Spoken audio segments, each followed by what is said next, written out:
한번 따라해 주실까요? 터가 무너지면. 다시 한번 터가 무너지면.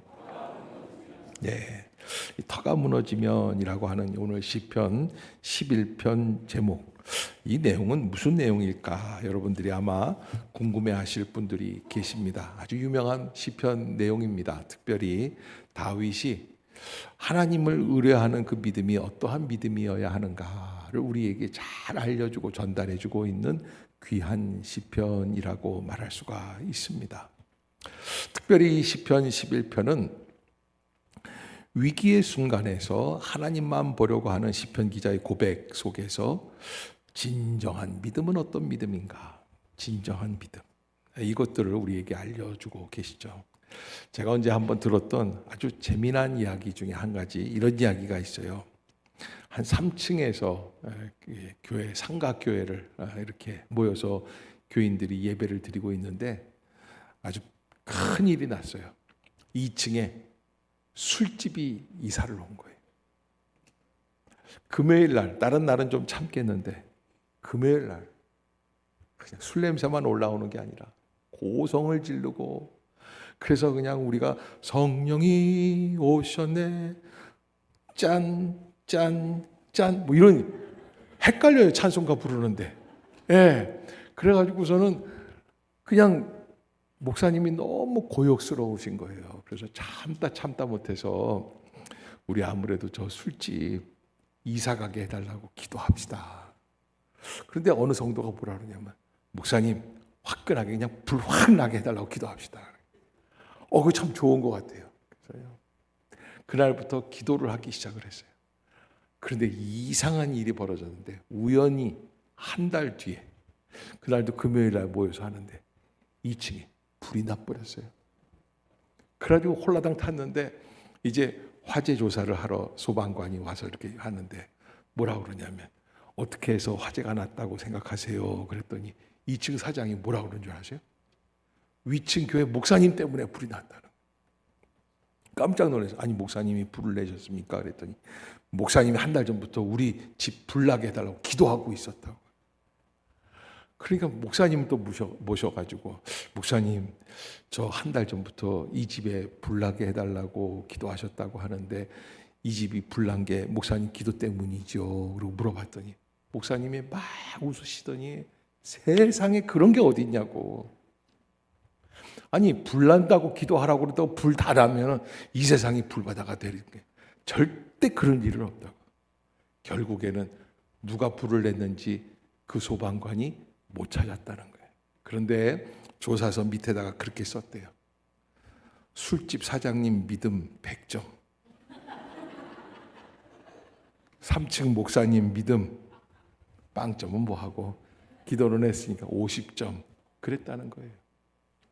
여러분, 우리가 실제적으로 정말 잘 믿는다는 믿음은 뭘까라고 하는 거예요.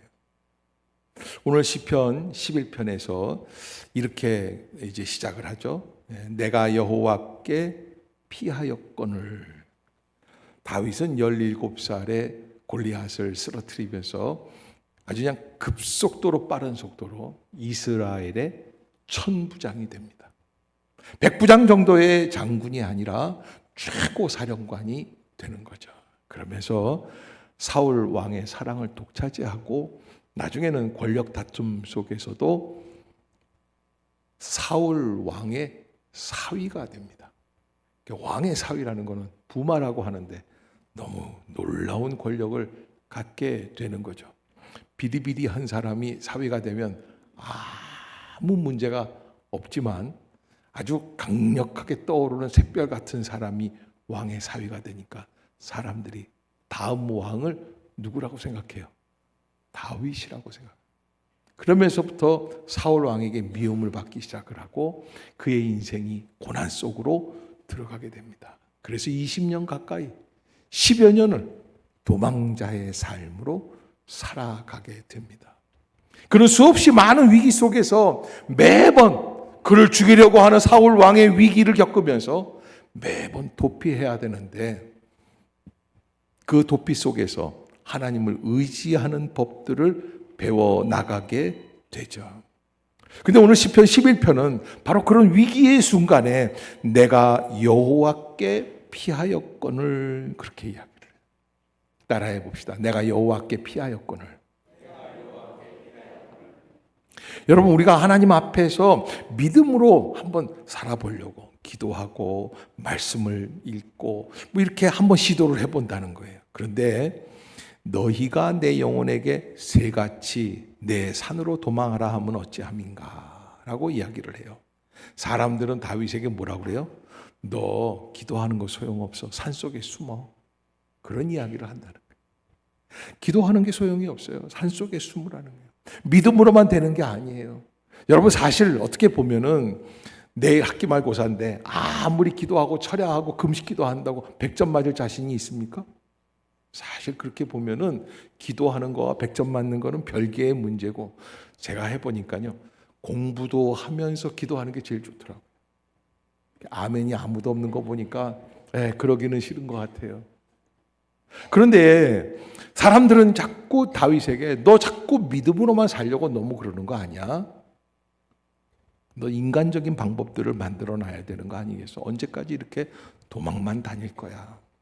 라는 이야기가 1절 안에 담겨 있어요. 내가 여호와께 피하였거늘 너희가 내 영혼에게 새같이 네 산으로 도망하라 하면 어찌함인가? 산성이 있느냐 말이에요. 피난처를 마련해 두었느냐 말이죠. 자, 2절에 보면은 이렇게 말을 합니다. 악인이 활을 당기고 화살을 시위에 먹이며 마음이 바른 자를 어두운 데서 쏘려 하는도다. 암살범들이 있잖아요. 아니면 몰래 숲속에서 사냥을 하려고, 새를 잡으려고, 동물을 잡으려고 화살을 숨을 죽이면서 싹 활에다가 매기는 사람.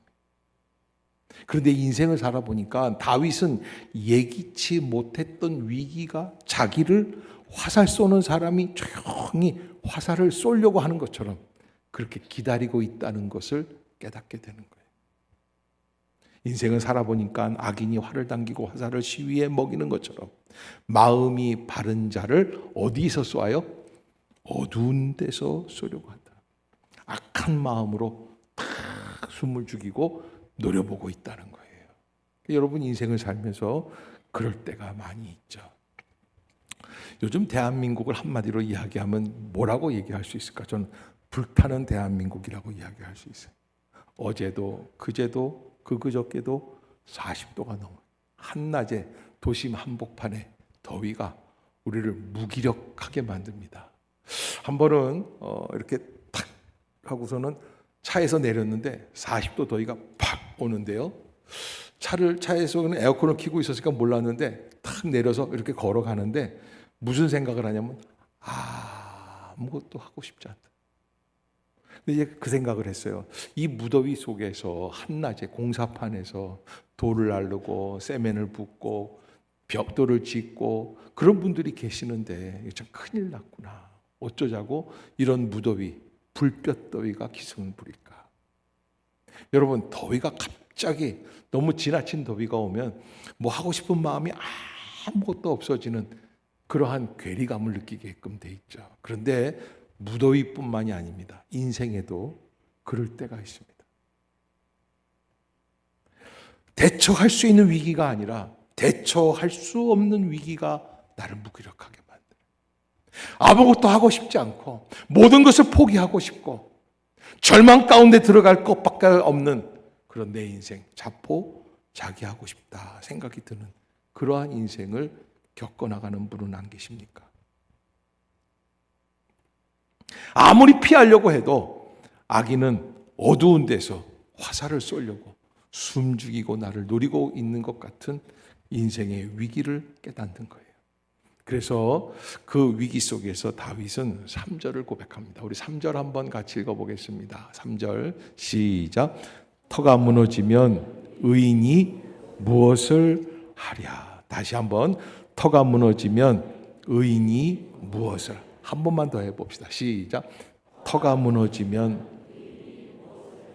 여러분, 이거는 다윗의 고백뿐만 아니라 오늘을 살아가는 우리 모두가 이야기할 수밖에 없는 상황이에요. 터가 무너지면 의인이 무엇을 하랴. 아무것도 의지할 수가 없어요. 속수무책이라는 거예요. 저는 오늘 본문을 준비하면서 누가 버뜩 제 머릿속에 떠올랐냐면 어거스틴이라고 하는 성자 한 분이 마음속에 떠올랐어요. 그분이요, 하나님 앞에서 그런 고백을 했었습니다. 내 영혼이 주님의 존재 앞에 설 때마다 비로소 평안을 누립니다. 주님의 존재 앞에, 사실은 방탕하기 이를 데 없는 그런 30년 가까운 인생을 살아가면서 세상적인 욕심, 세상적인 관점, 세상적인 출세의 욕망 등을 가지고 살았던 어거스틴이 주님을 한순간에 만나버립니다. 그리고는 정말 경험하지 못한 평안을 누려요. 그때부터 어거스틴은 주님이 주시는 평안만이 진정한 평안이라는 것을 깨닫게 됩니다. 그래서 내 영혼이 주님의 존재 안에 들어갈 때마다 비로소 진정한 평안을 누리게 됩니다. 그래서 오르도 아모리스라고 하는 단어인데 이건 라틴어예요. 저는 여러분들 앞에서 라틴어나 헬라어, 히브리어 말할 때 참 자신이 있는 게 제가 아무리 얘기를 해도 알아듣는 분이 아무도 안 계시기 때문에 오르도 아모리스라는 이 말은 무슨 뜻이냐면 사랑의 질서라는 거예요. 따라해 볼까요? 오르도 아모리스. 그러니까 오르도 아모리스 그러면 오르도라는 건 이 질서, 오다, 명령 뭐 이런 걸 얘기하는 거니까요. 아하, 그래.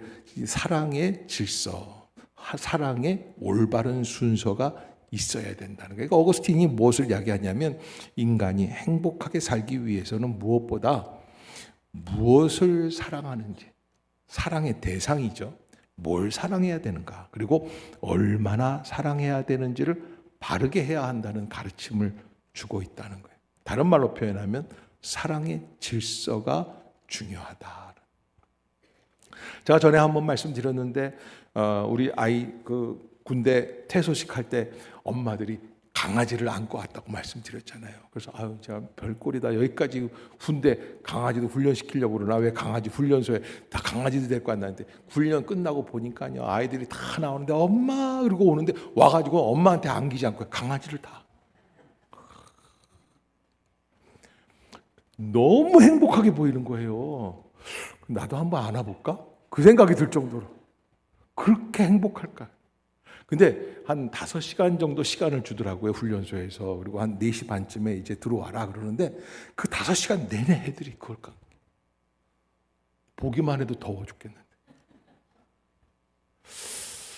그거 보면서 야, 참 엄마의 사랑, 아빠의 사랑. 예전에는 아빠들이 그러니까는 한 20년, 30년 전에 제가 청년들 가르치고 그럴 때 이제 훈련소에 이제 들어가는 애들 보고 그러면 아빠들이 따라와서 같이 울기도 하고 뭐 그러고 엄마 잘 있어, 아빠 잘 있어, 나 갔다 올게 뭐 이러는데 그런 게 없어지고 누구하고 소통해요?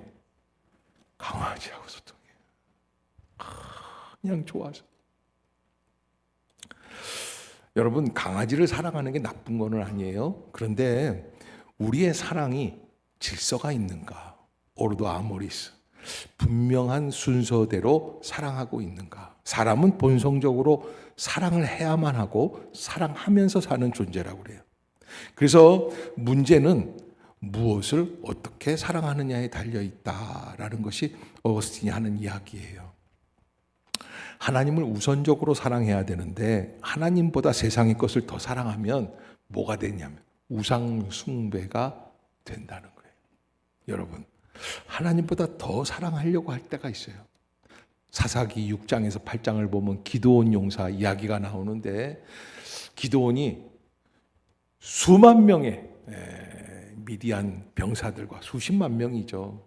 연합군하고 싸우게 돼요. 근데 하나님이 몇 명을 데리고 나가라는 거예요. 여러분 기드온 그러니까는 나는 기씨가 아니기 때문에 모릅니다. 이러지 마시고 기드온과 몇 명의 용사? 300명의 용사. 십수만 명이 있는데 하나님은 그에게 300명만을 데리고. 그래서 기드온이 하나님 앞에서 그 말씀에 순종하기 위해서 얼마나 갈등을 겪고 마침내 하나님의 은혜를 얻어서 그래서 300명을 데리고 정말 그 말씀대로 순종을 했더니 이겼어요. 그런데 여러분, 이긴 다음에 오는 증세가 있어요. 너무 불안해요. 사람들이 기드온이 정말 하나님이 함께하는 사람이야? 그래서 기드온이 무엇을 만들었냐면 금기고리 뭐 이런 거 다 이 보석들을 모아가지고 그래서 이 이상한 옷을 한 벌 만들고 그것을 사당에다 걸어놓고 사람들에게 섬기게 하기 시작해요. 왜? 자신의 리더십에 자신이 없다는 거예요. 팀 켈러 목사님은 그가 하시는 설교 가운데 그런 이야기를 한 적이 있어요. 기드온이 그렇게 하나님 없이 평안을 만드는 것, 기도 없는 평안이라고 하는데 이런 평안을 무슨 평안이냐면 거짓된 평안, 위장된 평화라고 하는 거예요. 여러분, 우리가 하나님 안에서 사랑의 질서가 있어야 돼요. 하나님보다 더 사랑하는 게 있으면 바로 우리의 마음 가운데 우상 숭배의 현상이 들어오게 되고, 진리를 사랑하기보다 자기를 사랑하게 되면 교만과 불안 현상이 들어오게 되고, 이웃을 도구로만 사랑하고 인간을 도구로만 바라보면 진정한 인간의 관계가 다 파괴되어 버린다라고 이야기를 합니다. 그래서 진정한 사랑, 최고의 사랑, 그래서 수문 보눔이라고 해서 최고의 선을 무엇이라는 하나님께 드리라. 아멘. 아멘. 하나님께 최고의 사랑을, 그리고 하나님 안에서 자기의 사랑, 하나님의 연장선 안에서 이웃을 사랑하고, 필요에 따라 피조물이나 세상의 것들을 사랑하지고 선용하지만 거기에 집착하지 말아야지 된다. 그러기에 하나님을 목적으로 사랑하고 사람과 세상은 수단으로 사랑할 수 있는 그런 마음의 자세가 있어야지만 된다. 사랑에 혼돈을 갖지 말아라. 그런 마음을 우리에게 주라고 하시는 거죠.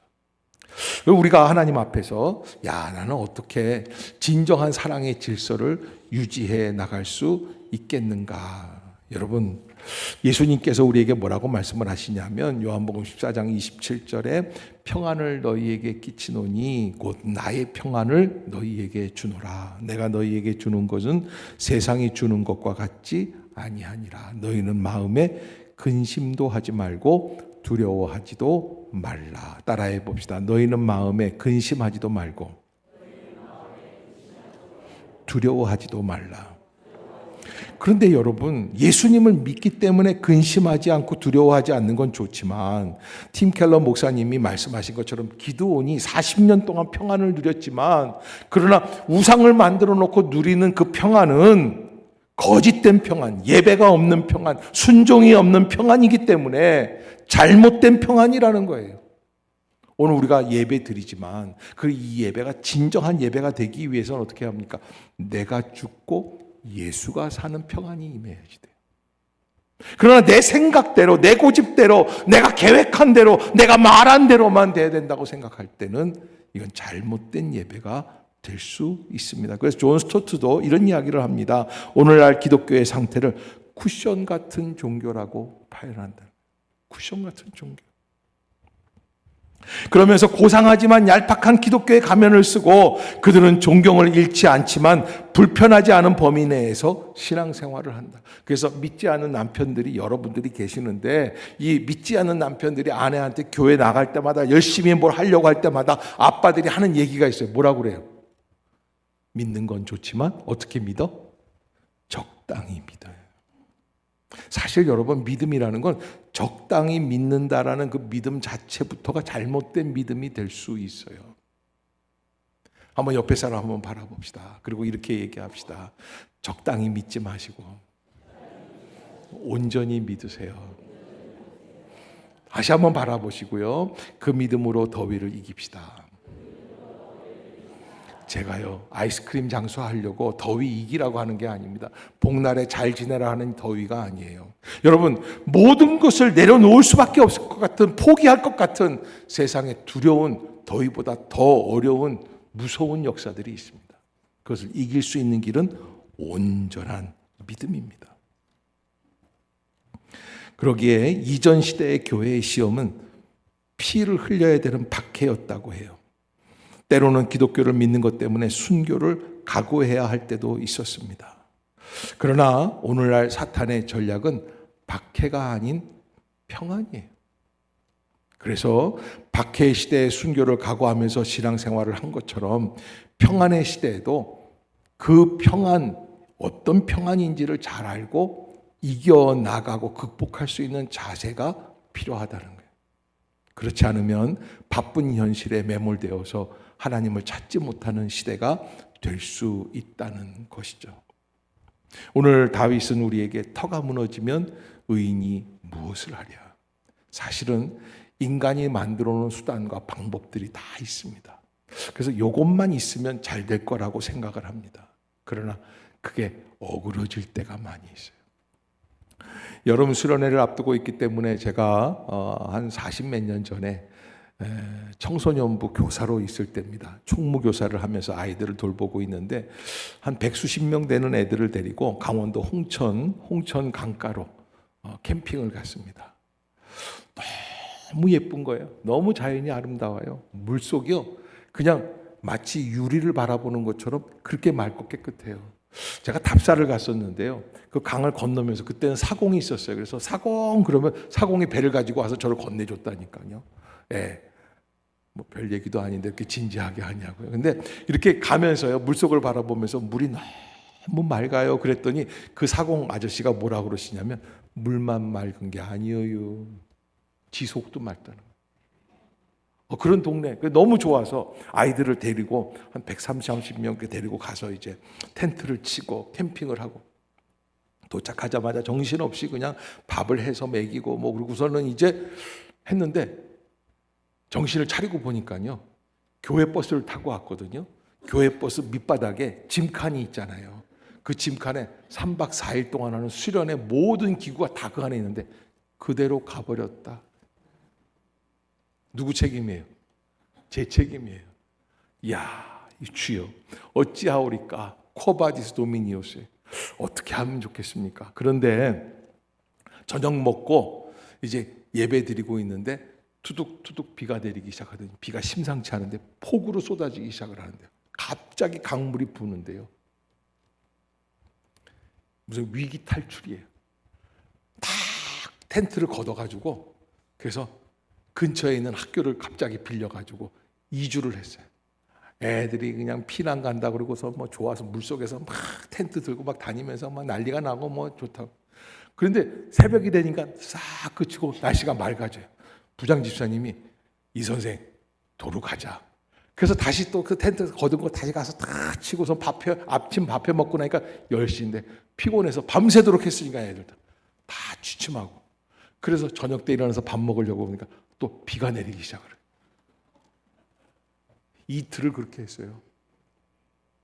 그렇게 해서 다시 또 새벽에 다시 와서 강이 넘쳐가요. 그러니까 이게 홍천강 이렇게 쭉 유역으로 내려가다 보면 이게 댐이 하나 있어가지고 댐으로 수위 조절을 하니까 댐을 딱 막아놓으면 아무것도 못하는 거예요, 거기서. 자, 세 번째 3일째 되는 아침이에요. 비가 텐트를 다시 다 쳐놨는데 투둑투둑 내리니까요. 김 선생이라고 제 친구가 교원하니, 이 선생 일로 나와봐. 그랬더니, 왜? 쟤네들 하는 것 좀 봐봐. 중학교 1학년이 제일 장난꾸러기들 아니에요.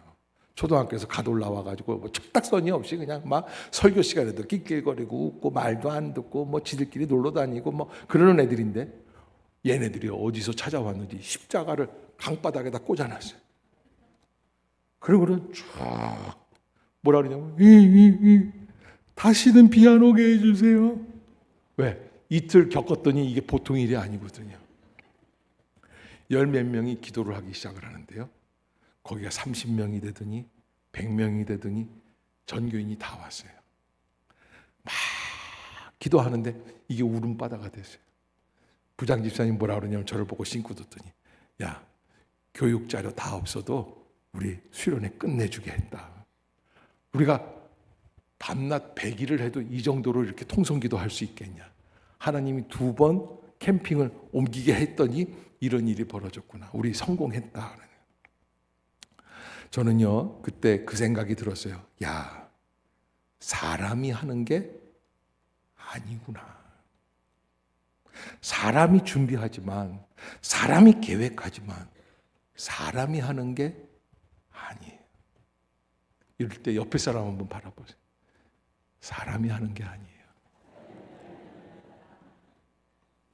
요즘 고3 입시생, 수험생들이 있는데 그래도 사람이 하는 게 아니지만 공부는 해야 돼요. 공부는 해야 돼요. 그래도 여러분 가만히 보면 사람이 하는 게 아니라 그 일을 이루시는 하나님이 따로 계신다. 터가 무너지면 어떻게 돼요? 그러면 의인은 무엇을 할 수 있습니까? 아무것도 할 수 없습니다. 오직 주님만이 행하게 해주시는 줄로 믿습니다. 하나님께 나아가는 거예요. 일제시대에 우리나라에서 하와이로 이주해서 그래서 거기에서 새로운 삶을 살아가기로 다짐했던 분들이 계십니다.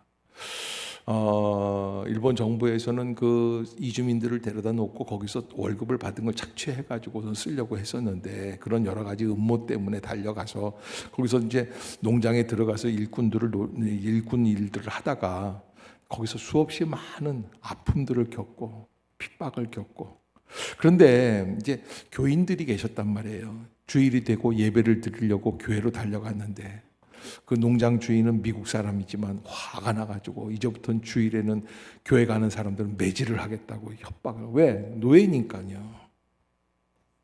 그러자 이들은 우리가 돈을 벌기 위해서 하와이에 온 것이 아니라 하나님을 잘 섬기기 위해 왔는데 주일을 못 지킨다면 여기에 온 이유가 없어지니 매를 맞더라도 주일을 지키겠다고 대답을 하고 농장 주인은 막무가내로 그들을 탄압하고 아예 그 사람들이 오늘은 주일이니 교회에 가기 전에 매를 맞고 가겠다고 이야기를 하고 협박을 하다가 안 되니까 주일날 일하면 일하는 품삯을 더 쳐주겠다고 회유를 했는데 그래도 그들이 자기들은 교회에 가야 되겠다. 나중에 농장 주인이 물었다는 거예요. 너희들 왜 이렇게 사서 고생을 하느냐. 그때 그 농장에서 일을 하려고 왔던 그 조선 사람들이 한 얘기가 있어요. 우리는 돈보다 예수님을 더 사랑하기 때문이다. 아멘.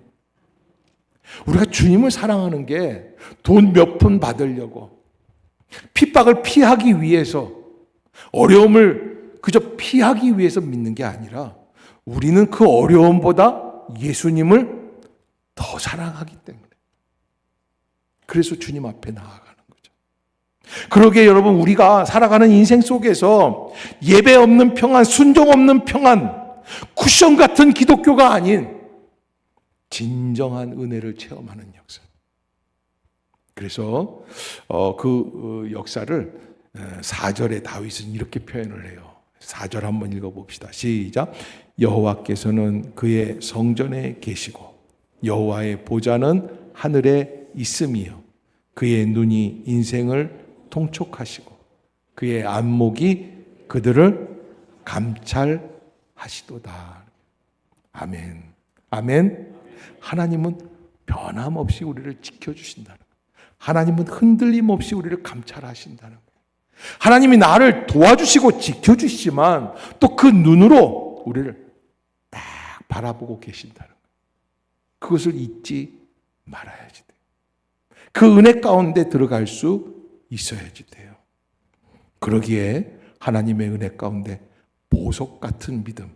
스가랴서 9장 16절에 이런 말씀이 있죠. 스가랴 선지자는 이날에 그들의 하나님 여호와께서 그들을 자기 백성의 양떼같이 구원하시리니 그들이 면류관의 보석같이 여호와의 땅에 빛나리로다. 아멘. 따라해 봅시다. 그들이 면류관의 보석같이 여호와의 땅에 빛나리로다. 아멘. 세상에서 보석만을 추구하는 게 아니라 정말 우리가 하나님의 땅에서 보석같이 빛날 수 있는 면류관의 보석이라고 할 수 있는 그런 멋진 믿음의 소유자들. 단순한 바람이 믿음이 아니라 하나님이 역사하신다는 것을 진짜로 믿는 것. 그것이 진정한 믿음이다. 어거스틴은 주님께서 우리를 당신을 위해 창조하셨기에 우리의 마음은 당신 안에서 안식하기 전까지는 진정한 안식을 누리지 못합니다 라는 고백을 했다는 것. 이 사랑의 질서를 잊지 마시고, 나는 오늘 누구를 의지하면서 살아가야 될까? 나는 어디로 피해야지 될까? 시편 46편 1절에 시편 기자는 하나님은 우리의 피난처시요 힘이시니 환난 중에 만날 큰 도움이시라. 저는요 이런 어거스틴적인 관점에서 보면 하나님의 섭리, 하나님의 목적을 깨닫는 것이 진정한 피난처가 아닌가 생각이 들어요. 그래서 내 뜻, 내 목적, 내 뭐라고 할까요? 그냥 내 야망 이런 것들이 아니에요. 하나님이 나에게 주시는 가장 중요한 목적은 무엇일까? 그래서 인생의 가장 큰 문제는 목적을 모르는 것이고, 성도의 가장 큰 문제는 자신에 대한 하나님의 뜻을 모르는 것이고, 인생에서 가장 중요한 질문 중에 하나가 나를 향한 하나님의 뜻이 무엇인가라는 질문이라. 한번 따라해 봅시다. 나를 향한 주님의 뜻이 무엇입니까? 아멘. 나를 향한 주님의 뜻, 그것을 안다면 여러 가지 어려운 일이 있어도 하나님 안에서 다시 한번 새로운 길로 믿음을 향하여 나아가는 멋진 성도가 되어야 할 줄로 믿습니다. 오늘 7절 마지막에 이렇게 결론을 내리고 있죠. 한번 같이 읽어보겠습니다. 시편 11편 7절 시작. 여호와는 의로우사 의로운 일을 좋아하시나니 정직한 자는 그의 얼굴을 배우리로다. 아멘. 따라해 봅시다. 정직한 자는 그의 얼굴을 배우리로다. 한 번 더. 정직한 자는 그의 얼굴을 배우리로다. 아이고, 목사님 거짓말도 안 해요? 그 얘기가 아니에요. 하나님을 진실되게 바라보고 하나님만 바라보는 사람, 하나님만 기다리는 사람, 하나님의 마음에 합한 사람. 그래서 하나님 뜻대로 살아가려고, 하나님의 목적을 이해하고 하나님의 목적에 내가 순종하겠습니다. 하나님, 주의 뜻을 내게 이루어 주시옵소서. 그때 하나님께서는 그 사람들에게 자신의 얼굴을 나타내 주십니다. 하나님의 얼굴을 만날 수 있는 축복된 여름이 될 수 있기를 주의 이름으로 축원합니다. 기도하겠습니다.